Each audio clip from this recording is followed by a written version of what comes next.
Hello students, आज की इस क्लास में आप लोगों को हम क्लास 12 फिजिक्स विषय के अंतर्गत जितने भी आपके महत्वपूर्ण प्रतीक हैं उनको यहाँ पर डिस्कस करने जा रहे हैं। यदि आप क्लास 12 की फिजिक्स पढ़ रहे हैं तो आप लोगों को प्रतीकों का आना बहुत ज़रूरी है। ठीक है, फिजिक्स में अगर आपको प्रतीक नहीं पता है कि इस अक्षर को क्या पढ़ते हैं, ये क्या है, तो फिर कोई मतलब नहीं है। ठीक है ना, तो ये बेसिक नॉलेज है, सभी विद्यार्थियों को आना चाहिए। तो इस छोटी सी क्लास में आप लोगों को हम बहुत सारे यहाँ पर महत्वपूर्ण प्रतीकों के बारे में बताने जा रहे हैं जो कि आपकी फिजिक्स विषय में हैं और उनका उपयोग भी आप कर रहे हैं। ठीक है, तो चलिए छोटे वीडियो के माध्यम से आप लोगों को ये सारी बातें हम यहाँ पर डिस्कस कर देते हैं एक एक प्रतीक के बारे में अच्छे तरीके से। तो यहाँ पर देखिए, सबसे पहला मैंने प्रतीक आपके समक्ष बनाया है, इसको बोलते हैं भाई अल्फा। क्या बोलते हैं इसको हम बोलते हैं अल्फा। इसको जान लीजिए भाई। ठीक है ना, अल्फा कण पर आवेश भी आप सभी लोगों ने पढ़ा है कि जितना एक इलेक्ट्रॉन पर आवेश होता है उसका 2 गुना होता है। अल्फा कण पर आवेश आपने पढ़ा है 3.2 गुणे 10⁻⁻19 कूलम होता है। ठीक है ना, तो इस प्रतीक को क्या बोलते हैं भाई? अल्फा बोलते हैं। ठीक, आगे देखिए यहाँ पर आपका आता है बीटा। इसको हम क्या पढ़ते हैं भाई? बीटा। ये बी जैसा बना है इसको बीटा पढ़ते हैं। और फिर ये वाई जैसा थोड़ा सा बना है इसको पढ़ते हैं हम गामा। क्या पढ़ते हैं भाई? गामा। ये अल्फा बीटा गामा, अभी आप रेडियो एक्टिविता नामक एक चैप्टर पढ़ोगे, वहां पर अल्फा बीटा गामा को जानोगे। तो या जैसे ये प्रतीक आएगा तो इसको अल्फा पढ़ना, ये प्रतीक आएगा इसको बीटा पढ़ना, और ये प्रतीक आएगा तो इसको गामा पढ़ना है। अच्छा, एक प्रतीक का और यूज आप लोग करते हो, ये वाला। ठीक, तो इसको देखिए समानुपाती या अनुक्रमानुपाती बोलते हैं। अल्फा को ऐसे बनाते हैं, ठीक, और अनुक्रमानुपाती या समानुपाती चिन्ह को ऐसे बनाते हैं। तो इन दोनों में अंतर होता है, इस चीज को आप याद रखिएगा। यहाँ पर मैंने अल्फा बनाया हुआ है। Okay, clear. चलिए अगला प्रतीक देखते हैं। हमारा प्रतीक नंबर हमारा होगा अगला 4। देखिए यहाँ पर अगला प्रतीक मैंने एन टाइप का बनाया है। ये एन टाइप का बना हुआ है, ठीक है, लेकिन इसको हम क्या बोलते हैं? इसको हम बोलते हैं ईंटा। क्या बोलते हैं भाई? इसको ईंटा बोलते हैं। जैसे आप लोगों ने कक्षा 11 में द्रव्यों की श्यानता के बारे में पढ़ा होगा, तो द्रव्यों की श्यानता को हम ईंटा से प्रदर्शित करते हैं। इसका ये प्रतीक होता है। क्लियर, याद रखिएगा, बहुत ही इंपॉर्टेंट चीज़ है। उसके बाद थीटा तो आप सभी लोग जानते हो, किसी भी त्रिकोणमिति अनुपात में जो है लगा होता है। इसको क्या बोलते हैं भाई? थीटा बोलते हैं, कोण जिसको आप कहते हो। चलिए आगे बात करेंगे।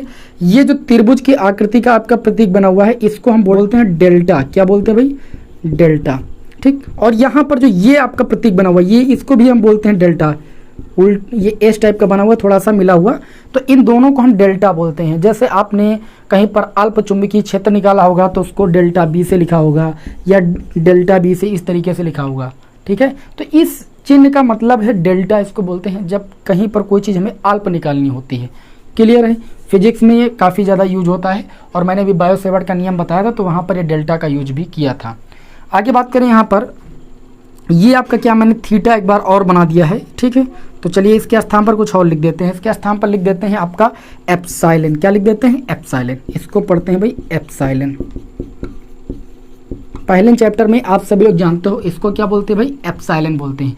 एप्सिलॉन को बोलते हैं भाई वैद्युतशीलता। क्या बोलते हैं? एप्सिलॉन को अगर केवल बोला जाएगा तो इसे वैद्युतशीलता बोला जाएगा। लेकिन अगर यहाँ पर कहीं मान लीजिए एप्सिलॉन हो गया और एप्सिलॉन नॉट अलग अलग पूछा जाए क्या है, तो एप्सिलॉन नॉट भी आपकी वैद्युतशीलता है, एप्सिलॉन भी वैद्युतशीलता है। बस फर्क इतना है कि जो एप्सिलॉन है वो निरपेक्ष वैद्युतशीलता है। क्या भाई? निरपेक्ष वैद्युतशीलता। और एप्सिलॉन नॉट क्या होता है? निर्वात अथवा वायु की वैद्युतशीलता होती है। तो इन दोनों चीजों को याद रखिएगा। अगर एप्सिलॉन लिखा है, इसको एप्सिलॉन से भाई देखिए मैंने प्रतीक यहाँ पर बताया आप लोगों को, तो इसको पढ़ते एप्सिलॉन है, इसे हम बोलते हैं वैद्युतशीलता। क्या बोलते हैं? वैद्युतशीलता।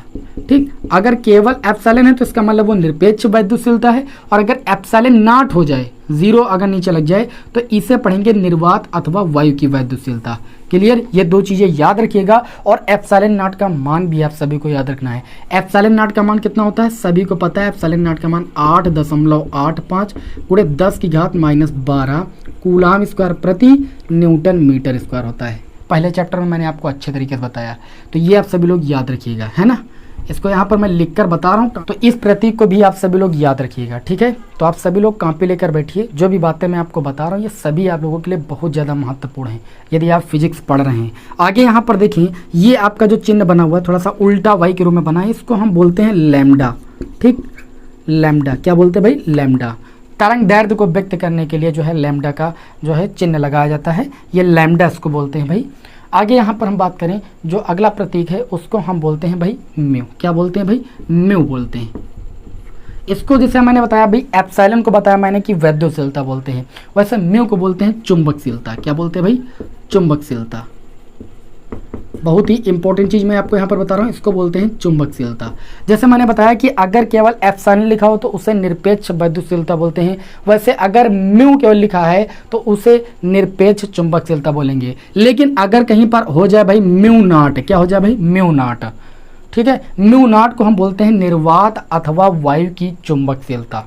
क्या बोलते हैं? म्यू नॉट को निर्वात अथवा वायु की चुंबकशीलता। और इसका मान भी आप सभी को पता है भाई, म्यू नॉट का मान होता है 4 पाई गुणे 10 की घात माइनस का 7, ठीक है ना। मात्रक आप सभी लोग निकाल लेना सूत्र से। फिलहाल ये याद रखिए कि यहाँ पर म्यू जो है वो चुंबकशीलता है, ठीक है, ये प्रतीक आपको पता होना चाहिए। अगर म्यू नॉट हो गया तो वो भी चुंबकशीलता ही है, बस वो निर्वात अथवा वायु की चुंबकशीलता हो जाती है। अगला यहाँ पर एक चिन्ह मैंने बनाया वी के आकार का है, थोड़ा सा देखने में लग रहा है।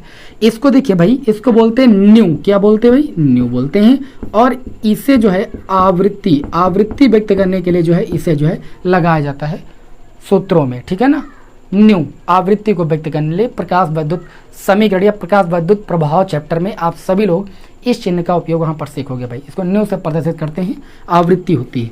ये आपके सामने जो बना है इसको बोलते हैं टोटाओ, पढ़ते हो आप, जिसे जैसे बल आघूर्ण, ठीक है, बलयुम का आघूर्ण जो है इसे बोला जाता है हिंदी में। टाउ का मतलब बलयुम का आघूर्ण, इसे क्या बोला जाता है? बलयुम का आघूर्ण व्यक्त करने के लिए टाउ नामक चिन्ह लगाया जाता है भाई। क्लियर? आगे बात करेंगे। यहाँ पर आपके सामने जो है मैंने 2 चिन्ह लगाए हैं, इसे बोलते हैं सिग्मा। क्या बोलते हैं? सिग्मा। देखिए ये भी आपका सिग्मा का ही चिन्ह है जो आधा ना बना हुआ है, और ये भी आपका सिग्मा का चिन्ह है। इसको क्या बोलते हैं भाई? सिग्मा बोलते हैं, ठीक, किसी चीज़ के संपूर्ण माप को व्यक्त करने के लिए। और इस सिग्मा का उपयोग तो आप लोगों ने जो है आवेश का पृष्ठ घनत्व में भी इसको व्यक्त किया है। आवेश के पृष्ठ घनत्व को भी सिग्मा से प्रदर्शित करते हैं। और उधर जो है आप लोगों ने विद्युत चैप्टर में भी सिग्मा का यूज किया है, ठीक है। आगे यहाँ पर हम बात करें, इस चिन्ह को क्या बोलते हैं? इस चिन्ह को बोलते हैं भाई फाई। क्या बोलते हैं? फाई। ये चिन्ह क्या है? इसको बोलते हैं साई, ठीक। और ये जो चिन्ह है इसको बोलते हैं काई। इन तीनों चिन्हों को याद रखिएगा, ठीक है। चुंबक से चैप्टर में इन तीनों चीज़ों का उपयोग पढ़ोगे। ये क्या है? इसको बोलते हैं फाई, इसको बोलते हैं साई, और इसको बोलते हैं काई। याद रहेगा। आगे यहाँ पर बात करें, इसे बोलते हैं एंगस्ट्राम। क्या बोलते हैं? एंगस्ट्राम बोलते हैं भाई। क्लियर? याद रहेगा। आगे बात करें, ये जो चिन्ह है मैंने आप लोगों को वैद्युत चालन चैप्टर में बताया भी है, इसे हम बोलते हैं ओमेगा, ठीक है। ओमेगा। क्या बोलते हैं भाई? ओमेगा। अच्छा, जब आपने फर्स्ट ईयर में पढ़ा होगा इस वाले ओमेगा को बनाया होगा तो वहाँ पर इसको कोणीय वेग पढ़ा होगा। और यहाँ पर जब इंटर में आए हो तो इसको पढ़ते तो ओमेगा ही है, लेकिन ये ओम को व्यक्त करने के लिए लगाया जाता है। जैसे ओम लिखना है, 10 ओम लिखना है तो पीछे ये लगा दिए, ओमेगा लगा दिए। क्लियर? तो ये समझ गए आप लोग, ये इतने महत्वपूर्ण प्रतीक।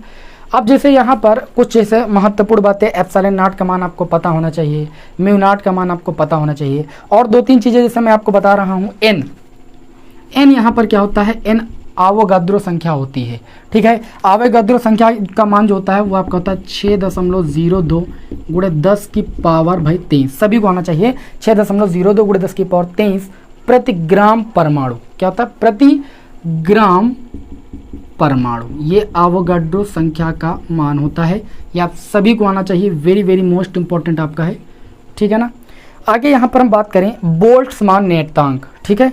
बोल्ट्जमान नियतांक को हम के और स्मॉल बी ऐसे बनाते हैं। बोल्ट्जमान नियतांक को एक बार समझिए, के बनाते हैं फिर स्मॉल बी बनाते हैं। इसका मान कितना होता है? इसका मान होता है 1.38 गुणे 10 की पावर -23 जूल प्रति केल्विन, ठीक है ना। ये होता है बोल्ट्जमान नियतांक। ये मान भी आप सभी को आना बहुत जरूरी है, नोट कर लीजिएगा, अभी आप आगे के चैप्टरों में जानोगे, ठीक है। बोल्ट्जमान नियतांक को केबी से प्रदर्शित करते हैं। इसका मान होता है 1.38 गुणे 10 की घात -23 जूल प्रति केल्विन। आगे हम यहाँ बात करेंगे एक रेडबर्ग नियतांक की। रेडबर्ग नियतांक की, इसको अपनी कॉपी पर नोट कर लीजिएगा। सारे नियतांक आपको, रेडबर्ग नियतांक का जो मान होता है इसको आर से लिखते हैं भाई, रेडबर्ग नियतांक को। इसका मान होता है 1.097 गुणे 10 की पावर 7 प्रति मीटर होता है। ये रेडबर्ग नियतांक का मान होता है। ये मान आपको इतने आना बहुत जरूरी है। यहाँ पर मैंने आवोगाद्रो संख्या का मान लिख दिया है, यहाँ पर मैंने बोल्ट्जमान नियतांक का मान लिख दिया है, यहाँ पर मैंने रेडबर्ग नियतांक का मान लिख दिया है, और यहाँ पर मैंने जो भी आपके सामने ये फिजिक्स के महत्वपूर्ण प्रतीक बनाए हैं इनको आना आप सभी को बहुत ज़रूरी है, ठीक है, तो अपने कॉपी पर नोट कर लीजिए और इनको समझ लीजिए जैसा मैंने समझाया। एक बार नहीं समझ में आया तो वीडियो को दोबारा देख लीजिए।